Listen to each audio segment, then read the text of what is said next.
show with your host, Lonnie Clark. We stand together and accept that we now live in a world transformed by Fukushima.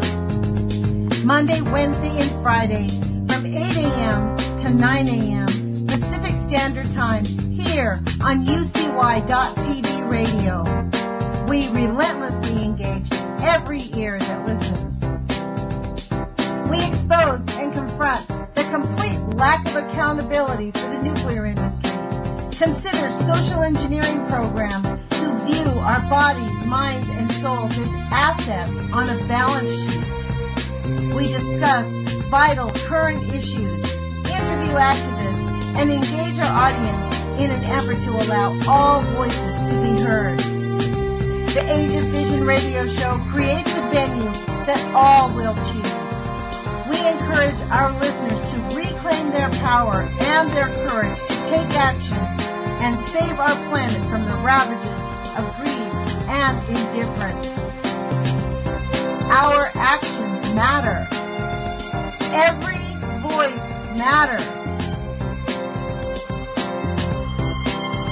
We remind our listeners that happiness is resistance.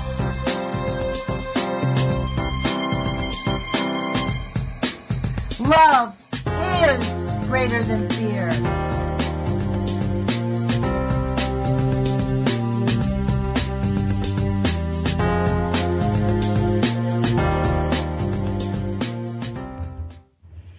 Good morning, UCY.TV radio listeners. This is Lonnie Clark with the Age of Fission radio show. Thank you for joining us today. It is September 7th, 2017. It's 8 o'clock in the morning here on the West Coast, and we want to thank you for joining us.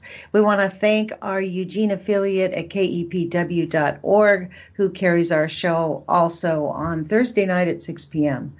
So today's guest is a friend of our show, Dr. Karl Grossman, who is a full professor of journalism at the State University of New York and College at Old Westbury. And he also was the host of the Enviro Close Up, which was produced in New York. And I don't know if it's still on, but you can catch the archives of that on his website, karlgrossman.com. So thanks, Karl, for joining us. A pleasure, but I'm not a doctor even on radio or television. I have a graduate degree, but it's just a master's degree. Full professor. But I am a full professor, yes, that I am. I've been teaching at SUNY Old Westbury. It's on Long Island in New York yesterday I was there for my first day of the new school year, and this is my 40th year teaching at SUNY Old Westbury. You must love it to do it for 40 years. Yeah, well, it's a wonderful college. It's just an unusual college, very diverse, small classes. The faculty are the best of professors, and we have a very close relationship with our students. I put my home phone number on the syllabi. You know, we are. It's a warm, friendly school, and it's been a joy being there for so many years. Well, do they know? Are they following you? Do they read your stories like you do? This is where I first saw your story. You did a story on the Cassini. I asked you to come back because the Cassini is about to be crashed into Saturn on September 15th. And I read your article, and I was shocked, actually. I had forgotten that it had, at the time, I remember 20 years ago, and they were arguing about sending it out into space and crashing it into a planet, that there was a big concern about it looping back around the Earth and zipping back out into outer space. And now it's at the end of its 25 years. It's going to crash with 72 pounds of plutonium on it.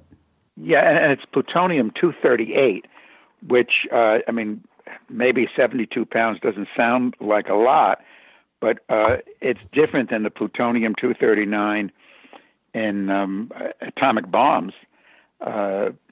Nuclear weapons, this stuff is 280 times more radioactive than 239. So multiply 72 by 280, and you get to a very, very large figure, the equivalent of what it would be if it would be 239. But yeah, in fact, the process for sending Cassini crashing into Saturn, which was its, the mission involved exploration of Saturn and its rings, its moons, and some very lovely photos were sent back to the planet Earth from far out in space. But from the onset, from the time Cassini was launched, it's been a very it's been 20 years ago of very, very, since the launch, frankly, of danger has faced us all through these years. The launch itself was done on a Titan IV rocket. This is in 1997, even though the same kinds of rockets, Titan IV rockets, had exploded on launch before that. And here they've put up this space probe on a Titan IV rocket. And if this one would have exploded, I don't think you would be happy to go to Disney for the next, who knows how many centuries, frankly. In fact, Dr. Michio Kaku, who is also a professor, and he's a friend of mine, he teaches theoretical physics at the City University of New York. He said that if there would have been an explosion on launch, it could carry plutonium into Disney World, University City, and the citrus industry, and into the citrus industry, and destroy the economy of Central Florida. Not just the economy; it would have destroyed Central life. Florida. It would have been completely. The environment would have been decimated, and the human beings and the animals living there would have also been decimated. It can't be anthropomorphic. It would have really destroyed. It would poison Central Florida, and Dr. Kaku made those comments and others at a demonstration just 2 weeks before the launch in '97. Yeah, at Cape Canaveral, and just a few months. Like everything else, the nuclear industry is like, yeah, that's interesting. We're moving on. It doesn't seem to matter what we do, Dr. Grossman. Karl, it doesn't seem to do anything, no matter what we say about these nuclear things. We can't really. They just keep moving on because they know they like this. Do they really think that this is rational, crashing this plutonium into another planet? Well, in terms of the way they carry on, it's true that, it's sort of like the people who were pushing tobacco for all those decades. They're into denial. They're just into their thing, which involves nuclear technology. And they push and they push and they push. However, there's a lot of factors catching up with the nuclear juggernaut. These folks who are in the nuclear establishment, for example, economics are causing one nuclear plant after another to close, and projects. Just recently, a major nuclear project down south was scuttled by Duke Energy. It doesn't make economic sense anymore. And in terms of space and the use of nuclear, not this July, but the July past, last year, NASA succeeded in sending a space probe with solar power rather than the plutonium power out to Jupiter. Now, Saturn is further out than Jupiter, but for years, and for many years since I got into this issue, the line from NASA was you can't use solar beyond the orbit of Mars. You have to go with nuclear. Well, here they were able to send up the Juno space probe way out to Jupiter, and and in Jupiter there's just a small fraction of the sunlight we have on Earth, but nevertheless, it was enough to provide the electricity for that space probe, the Juno space probe. And it's important for people to understand that the plutonium has nothing to do with propulsion. It's not pushing the spacecraft through the space probe, the spacecraft through space. It's just there to provide electricity for the instruments on board, and it's really a very modest amount of electricity. I mean, this is my point. Why couldn't they not have done that with backup generators? And I mean, even then, I know it was limited in 97. They don't have the technology we do today. But in 97, they had to have known how.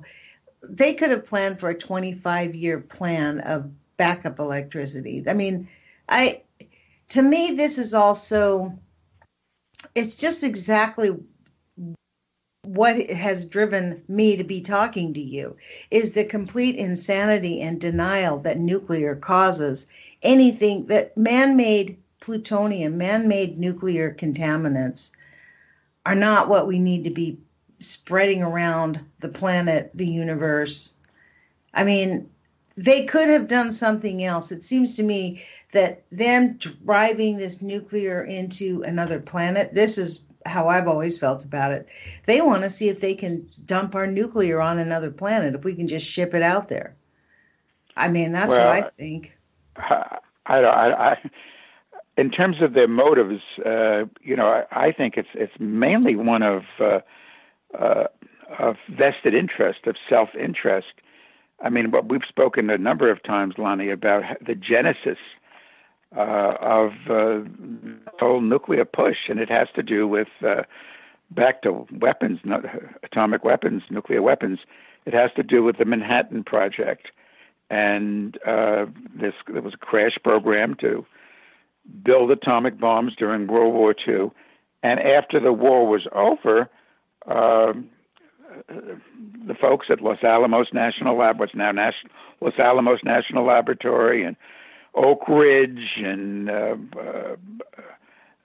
the other, there were secret laboratories, components of the Manhattan Project, were concerned about, as a vested interest, how are we going to continue to how are we going to continue to run our laboratories, do this nuclear work. The big contractors during the Manhattan Project, corporate contractors, were General Electric and Westinghouse. They were worried about how were they going to continue their contracts. So in the years after the war, I mean, they produced many more nuclear weapons, including the hydrogen bomb. Then, in fact, Edward Teller was given his own laboratory, Lawrence Livermore, to produce hydrogen bombs. The scientific director at Los Alamos, Robert Oppenheimer, he really understood the moral issue involved here. I mean, in a famous comment, he talked about we physicists have sinned. But Teller didn't see it that way. Teller, like most of the folks in the nuclear establishment, just wanted to push nuclear. So out of and they the Manhattan did view Project, themselves as like a nuclear priesthood. I mean, in fact, Alvin. Exactly.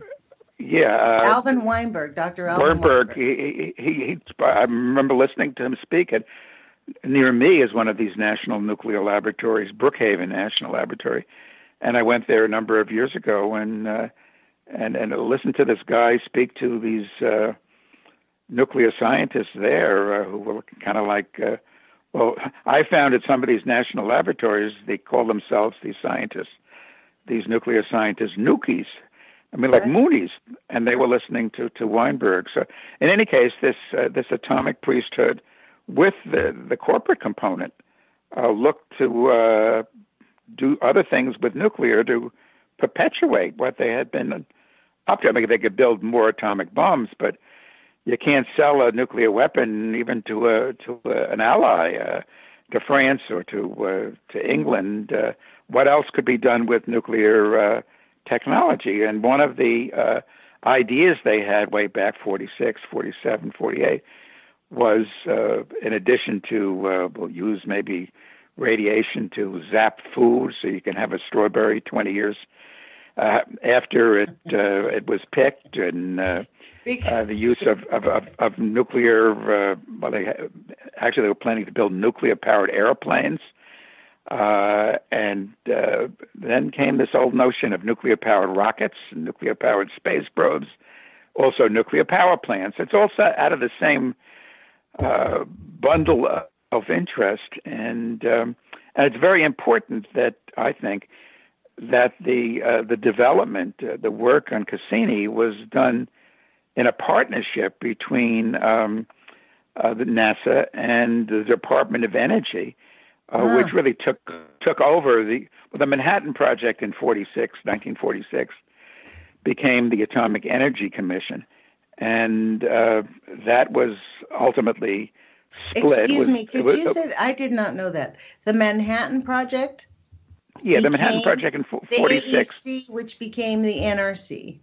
Well, then the AEC was dissolved. It was abolished by Congress in 1974, which, took a lot in terms of Congress. But, even Congress, in the pocket of the nuclear establishment of the nuclear industry, realized that the Atomic Energy Commission was in terrible conflict of interest. It was there to both promote atomic energy, nuclear power, and other forms of nuclear technology, and to regulate it.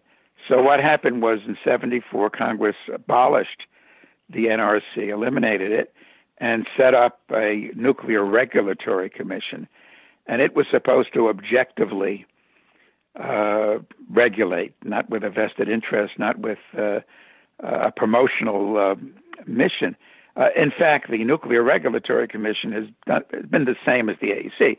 Neither the AEC nor the NRC ever denied a operating or a construction license to any nuclear plant anywhere, anytime. In fact, right now, under Trump, there's an attempt to put, most of the commissioners of the NRC were like commissioners of the AEC, real nuclear promoters, and under now there's a push to name two new members of the NRC who are devout nuclear proponents, and there's an effort.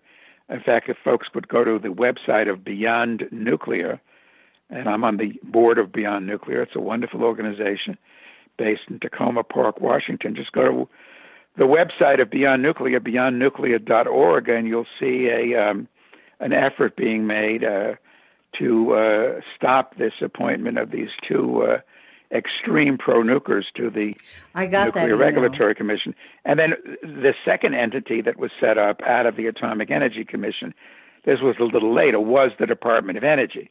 And this was given the promotional role. So the use of nuclear in space was originally a partnership between the old Atomic Energy Commission and NASA. And then NASA created in 1958 as ostensibly a civilian agency, though, and this is a whole other area, it's also partnered with the military in the use of nuclear in space. But to go on in terms of these space probes, it's been a partnership in their development between the NASA and the Department of Energy. And as I say, the DOE is like the AEC into promoting nuclear. So when it comes to a power source for these space probes, the choice will be made to go nuclear, because that's what the DOE and the AEC have been all about, despite, the fact that, as Juno showed, you don't need nuclear. In terms of the mission to Saturn, as I mentioned, Saturn is beyond the orbit of Jupiter, but still a combination of solar, like you had on Juno, these large solar wings, and long-lived fuel cells of batteries could have been a consideration, but these people so committed to nuclear, almost in as religious way. When Weinberg talked about an atomic priesthood, he was touching a button. It's true. They feel like that they are more highly educated. They understand the universe better. That those of us, I got kind of a brush up against them when I went and testified against the NuScale, them opening up NuScale power plants here in Oregon. They were trying to get a bill passed, and the room was packed with people who said no. But there was a small group of students who testified, and their entire theme was that, unlike these emotional, undereducated people, we understand it and we know this is the new way. And so our fears have been alleviated by science. I mean, it was and their attitude was very much like they knew what they were doing. They were the educated. They were like, it was almost, it reminded me very much of like the attitude you'd think of the pharaohs, of the priest that was embalming King Tut. You know what I mean? Yeah. I mean, so let me get to your point on this letter about the NRC. Let me go back to this because this is important. This letter came from Kevin Kamps, and I'm just going to dig into the. Good. That's good. Yeah, Kevin Kamps is the radioactive waste specialist at Beyond Nuclear. He's a crackerjack organizer and a challenger of nuclear technology. Yeah, well, you should put to the listeners. I know. I actually sort of think that Kevin Kamps tiptoes way too much. I think he needs to speak a little bit more forcefully. That's my opinion. I've commented that on videos. I mean, I know he speaks out, and frankly, I'm grateful because he's one of the few who's out there. But I think the reason you kind of have to tiptoe on national network news, even alternative like Tom Hartman, because I follow Kevin Kamps and listen to what he says. But I think this comes to this point. If you say anything too directly, you do not get back on the air. I mean, I don't know. I think Kevin and Paul Gunter and Cindy Folkers and Linda Gunter, the four staff members of Beyond Nuclear, like others challenging nuclear. I mean, they're telling the truth, and they're telling the truth to power. And honestly, Lonnie, I think when you get to nuclear, it's like it's as extreme in terms of a threat to human health as things get. And you gotta be blunt. You gotta reflect the reality. And I think Kevin and the folks at Beyond Nuclear and the folks at there are these people out there at the Nuclear Information and Resource Service, NIRS, great group too. This is my point, Karl, but this is exactly my point. When I mentioned this earlier, those voices are so drowned out. You and I have heard about them because we're engaged in paying attention to this. But as an average citizen, I actually intentionally look for them because when I first became aware that Fukushima had happened and I started realizing the danger of nuclear contamination, it appeared to me that there was just no voices, no people. And yet, Kevin, here's this. Let me quote this letter. Kevin Kamps has succinctly put it in this letter. It came to me in email. I opened it late last night. It says, given the long-established closeness to the nuclear power industry's lobbying agenda, if confirmed by the U.S. Senate to the NRC, Annie Caputo and David Wright would worsen such dangerous regulatory industry collusion on the NRC Commission. Confirmation of Caputo and Wright would consummate the nuclear power industry's high-risk domination of the NRC for the next 5 years.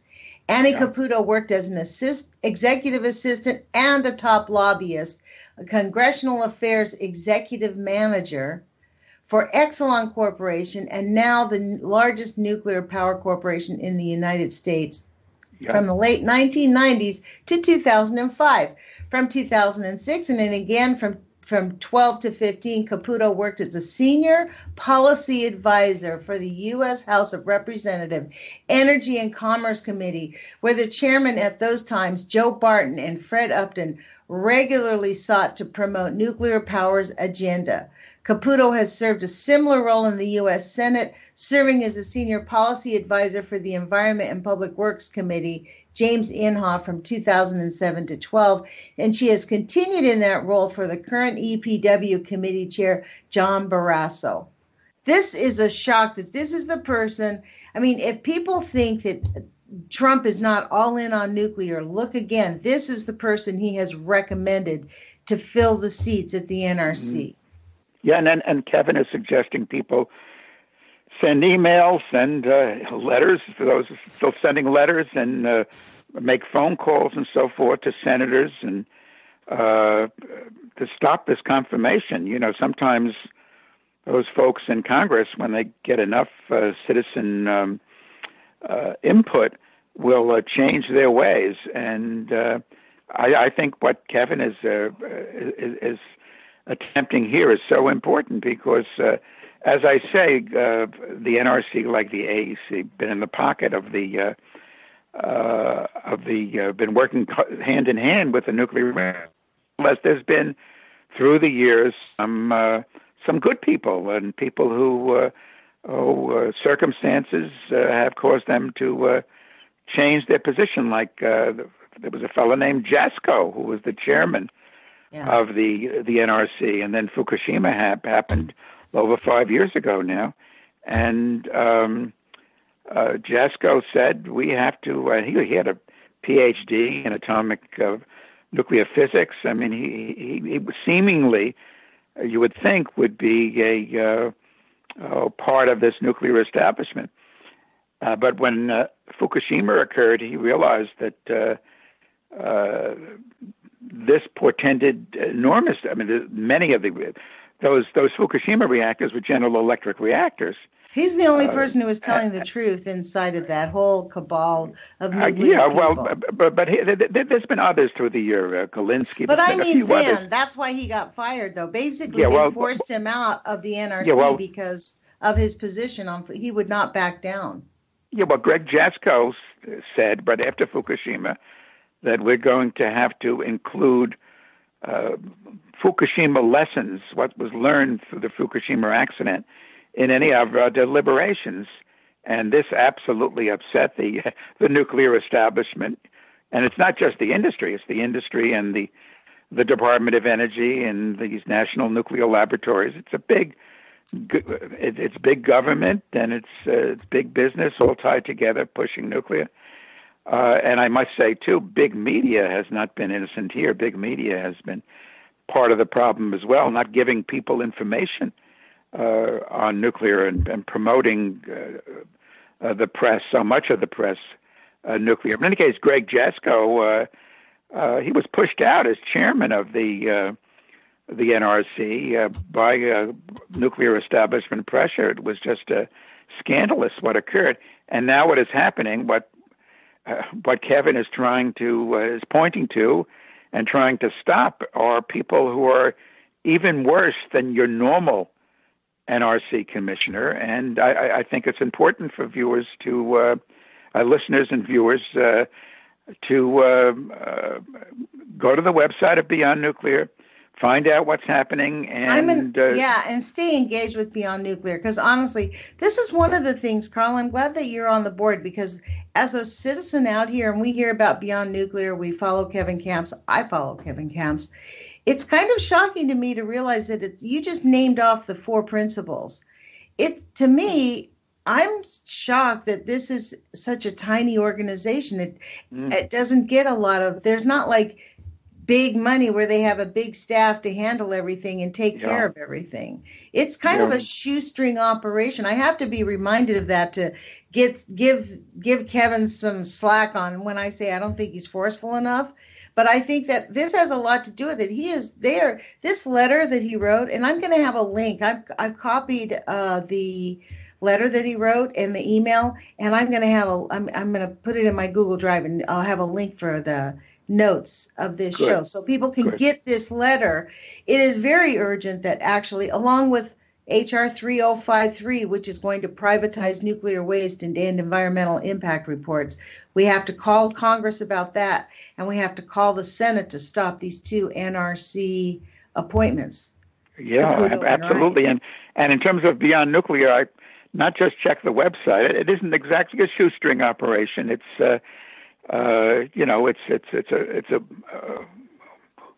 it's a well-functioning organization, obviously, but it needs it's been funds. Along for a long time. And in my role as a member of the board, let me say that if folks would like to contribute to Beyond Nuclear, that would be, you couldn't contribute to a finer organization fighting a more terrible thing than nuclear power, and they would be so glad to get.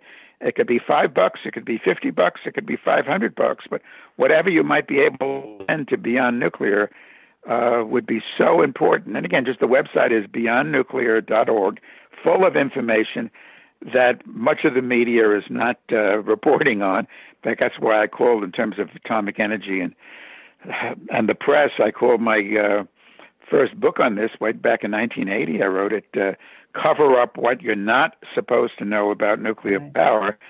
And it's full of information that, unfortunately, a lot of, I mentioned GE and Westinghouse before, who for many years owned NBC, but GE, who but for many years owned CBS, but Westinghouse, and beyond the direct ownership of media, you have enormous. It started way at the get-go of a public relations army of these nuclear Pinocchios attempting, and doing it quite successfully, to manipulate media. So an organization like Beyond Nuclear and its website provide all kind of information you don't know about, you don't get elsewhere. And while I'm on the subject of my book, let me just mention that if any listener would like to get a copy of Cover Up What You're Not Supposed to Know About Nuclear Power for free,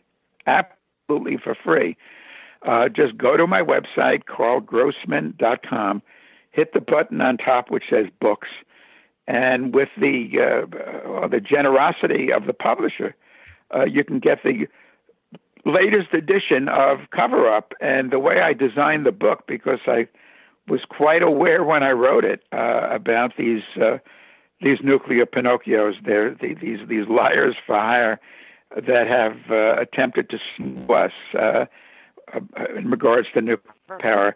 So what I did in doing the book was to actually reprint facsimiles from government and corporate documents, so people can see the actual what's called primary documents in scholarship. They call these kind of documents, and you can see the line which is repeated on and on in is a report called WASH 740 Update, done by Brookhaven National Laboratory, one of the earliest reports done in the 60s, projecting the consequences of a nuclear plant accident. And over is the line, and these are your nuclear Moonies, but nevertheless they acknowledge the size of the state of Pennsylvania could be the extent of the accident, as we've seen at Fukushima and at Chernobyl. They were quite correct. In any case, all this kind of documentation is in that book. Download it for free. You have a handbook to counter some of this BS that we get from the nuclear industry. Yeah. Well, look, I mean, honestly, I started to read it on my YouTube channel. I did about 5 or 6 editions of it. It's actually really great. I was at I was doing the preface, the introduction, because you did a new introduction to the book, and it was really great. Right. But I took it down because my reading was so bad, because by the time I ended up doing it late at night, I was just so exhausted. So I thought, out of respect to you, I had to take it down. It is a great book. I highly suggest people going to get it, because this will really, it gives you information. It's uncanny how it's still completely relevant today. Yeah, and you'll see in the book, too, Atomic Energy Commission documents and graphics, including one this goes way back to their notion of a nuclear-powered space probe. Again, they were looking for using atomic energy in all kind of ways beyond nuclear weapons. And so that comes out of, again, this vested interest, this web work of vested interest. And what people kind of, like we're talking about Cassini and it being crashed into the Earth. Well, and I began talking about the launch back 20 years ago and the danger that launch presented to Central Florida. Well, then, and I don't know if listeners realize this, I wrote a bunch of pieces and did a number of TV shows on this about a flyby by Cassini. This was done on August 18th, 1999. And the reason that they needed a flyby is because, again, propulsion is nothing to do with nuclear. The nuclear just provides, as I say, a small amount of electricity, 745 watts. That's it, to the instruments on board. That's, I mean, a hairdryer uses more than 745 watts, so it isn't much. So it obviously could be generated by safe sources, but here, what NASA, working with the DOE, has been using with Cassini, some of these other space probes, Galileo and Ulysses, a whole list of them. And there's been accidents through the years, let me know. And the biggest accident could have easily occurred with this flyby. As I say, nuclear had nothing to do with propulsion. That was conventional chemical fuels that launch the thing. And once it's out into space, it doesn't take much to use to move a spacecraft. I mean, it's in the vacuum of space. In fact, it could also be done through solar. In fact, both NASA and the Japanese Space Agency, both in recent years, have been experimenting with the use of what they call solar wings on spacecraft to propel spacecraft on the basis of the charged ions that are being always emitted by the sun, moving in the vacuum of space. And like a sailboat, the notion is you can move a spacecraft with these huge solar sails through space. But back to the flyby, because it didn't have the propulsion power to get all the way to Saturn. What NASA did, this is in 1999, was to send it from outer space back to the Earth. To have it come hurtling back at Earth to use Earth's gravity. It's what NASA calls a slingshot maneuver or a gravity assist maneuver to increase its velocity. So it came back towards Earth. Originally, it was supposed to come over our heads about 300 miles high. But after I wrote all these pieces and did television and was on the radio on this too, what NASA decided to do was we'll heighten the altitude of the flyby. So they made it 727 miles.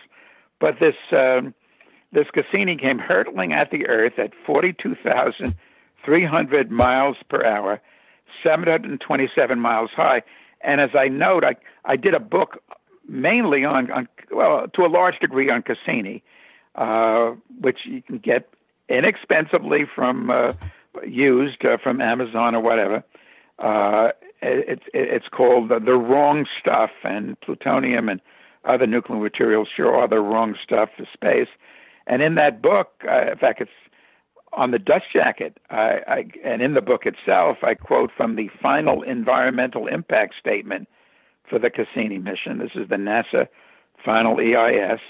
And what it says, this is NASA's own words, that if there would be an inadvertent reentry, this thing flew just 700 miles overhead at more than 40,000 miles an hour, it would fall into the Earth's atmosphere, disintegrating, releasing plutonium, and get this, approximately 7 to 8 billion. The approximately 7 to 8 billion world population at the time could receive 99% or more of the radiation exposure. So here's NASA endangering the lives of us folks on Earth, and we're not volunteers.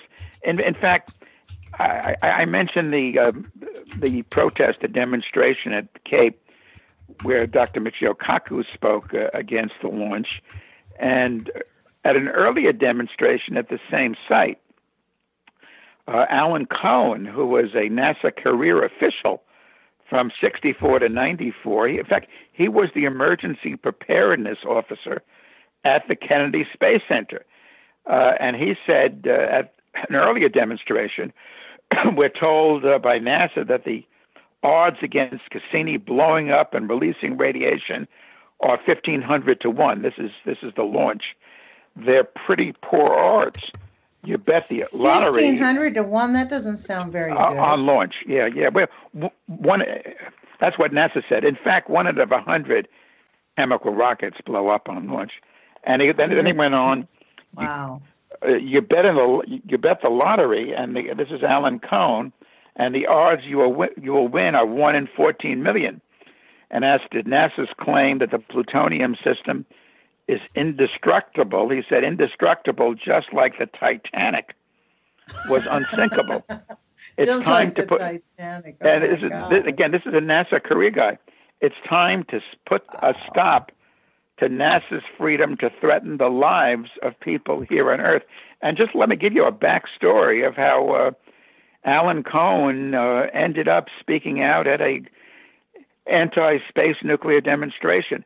I was finishing my book, The Wrong Stuff, and I had just spoken about Cassini down in Orlando, in Florida. And there was an article in the Orlando Sentinel about what I said at this presentation and the dangers that this Cassini mission posed through now it's been 20 years of from launch to flyby. Now it's on September 15th, next week.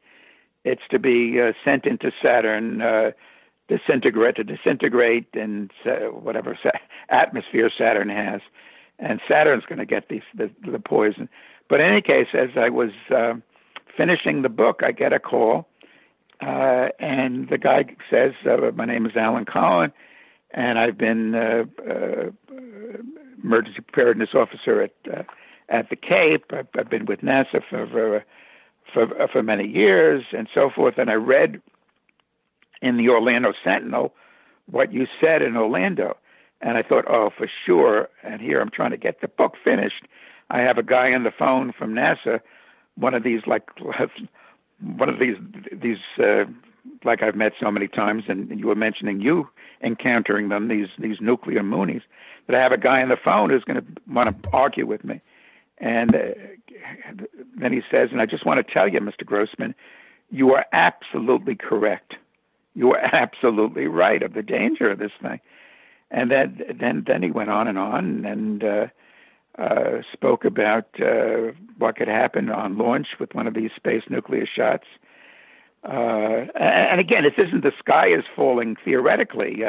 NASA used to also use nuclear. We used to also use nuclear on satellites until 1964. A satellite using the SNAP 9A system, a nuclear system. SNAP is for Systems Nuclear Auxiliary Power. Didn't attain orbit, came crashing back to the Earth, spread plutonium, this plutonium-238, all over the planet. It disintegrated as it fell, and this plutonium widely disseminated. The late Dr. John Goffman, he also was one of these courageous people like Alan Cohen. Dr. Goffman, for many years, was in the nuclear establishment. He was an administrator and a scientist at Lawrence Livermore. Went on to break with the nuclear establishment, wrote a great book called Poisoned Power, still stands up today. I read that book on my YouTube channel if people want to hear it. It's about... it took me like 26 installations or so. It was a long time. It took me about 2 months. I was reading 20 minutes a day. Oh, good, a little great good book. Night story for people to listen to when they go to bed. Well, Dr. Goffman, who I had the honor to meet and to get to know, he then went on to teach at the University of California at Berkeley, and he long he long connected the SNAP 9A accident, this plutonium accident involving a satellite, to a spike in lung cancer on Earth. And at that point, NASA said, hey, we got to figure another way to energize satellites, so it went to solar power. In fact, if you read a book on most books in solar photovoltaic energy, you'll see that NASA is often described as a pioneer because of plutonium, because it realized that we can't use plutonium on these satellites, and it started to develop solar photovoltaic use in space, and now all the satellites are powered by solar. So is the International Space Station. But NASA has, with its buddies at the Department of Energy, insisted on using nuclear for space devices. But let me just jump into another factor here. I mentioned before the military link, and that's very important to understand, because in researching now I originally got into this story in 85. Wow. Is when I first read about a space probe being launched in 86 on one of the shuttles.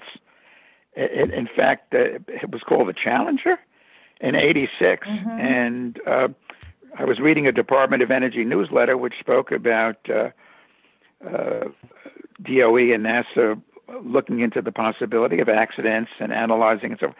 So I filed a Freedom of Information Act request asking for those studies, and what a stonewall I came. I mean, they wouldn't give me anything. It took almost a year, and then in January of 86, when Challenger blew up, I had just gotten the box load of documents after making quite a stink 2 months before, in November of 85, and that just demonstrated to me what could have happened if on the May mission of Challenger, when it was to loft a space probe with 25 pounds of plutonium-238, if there would have been what happened, an explosion. And that's when I first began writing and doing television and other media work on the issue of nukes in space. And I broke the story in The Nation magazine initially, they titled the editorial that I put together "The Lethal Shuttle," and I've been on the issue really ever since. Again, Karl, for many years. Why is it so hard for us to break through? Why do we still need, after all these years, all your diligent work, all the hard work that people like Kevin Kamps, the people at Beyond Nuclear, Kay Dry has been after this. I've interviewed her. I mean, a wonderful Helen woman. Caldecott. I mean, there are people who have really been dedicated to getting this curbed and getting it prevented. And I thank God for that, because without the efforts of people like yourself who have been for 20, 30 years doing this, they would have gone haywire. I do know that the work you've done has really halted some of it, or at least slowed the train down. But is it just the power of the interests of the industrial military complex? Let me just touch on the military for a second, more than a second, actually, a few seconds, and then just jump to that question. We have about 10. But what I was mentioning was I kept looking, why use plutonium when, you could... not just Juno used solar, but way back in 86, a second shuttle was to be launched to do an orbit of the sun with a plutonium fuel space probe. I mean, you couldn't use solar power if you're orbiting the sun and so forth. And in asking why, I connected, and I do this in my book, The Wrong Stuff, and in my television, one of the TV documentaries is called Nukes in Space, the Nuclearization and Weaponization of the Heavens.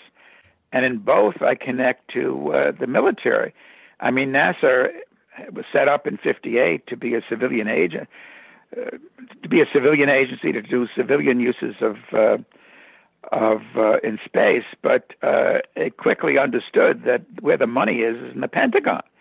And it began working with the military very closely, doing what are called dual use missions. In fact, many of those shuttle missions involved 7 military officers going up, and you never found out what that was about because they were classified. And one of the things the military has been interested in through the years, and I'm quite concerned that the Trump administration may resume this, because during the Obama administration, Obama said no to Star Wars kinds of weaponry in space. And Star Wars, I found, was predicated, and this is detailed in a second book I wrote called Weapons in Space, how Star Wars was predicated on the use of nuclear reactors and what we call super plutonium systems on battle platforms in orbit to provide the energy for laser weapons and particle beams and these Star Wars weapons. In fact,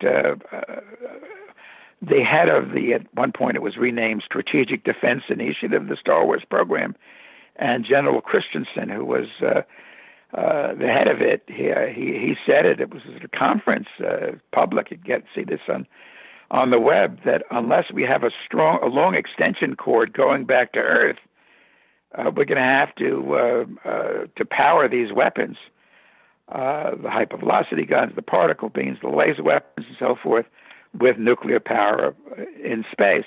So in any case, NASA, one of the reasons, too, that NASA has really stuck with nukes in space has to do with that's what the military has wanted, and it wants to work closely with the military. Of course, as I note, that's where most of the money goes to the Pentagon in terms of a lot of things. Now, as to your point about why it takes so long to learn about this stuff, I mean, a model here, really, let me go back to tobacco. I mean, since the tobacco industry started pushing cigarette smoking, I mean, it goes back to World War I and giving cigarettes to the troops for free, and then in the 1920s, hooking women into smoking. There was a big PR campaign in the 20s to link smoking with women's liberation, with feminism, and there you're dealing with a literal addiction, nicotine, and so forth. And it was able to keep that relationship between the poisons of smoking and cancer quiet for many. How it did it through the media through many years was when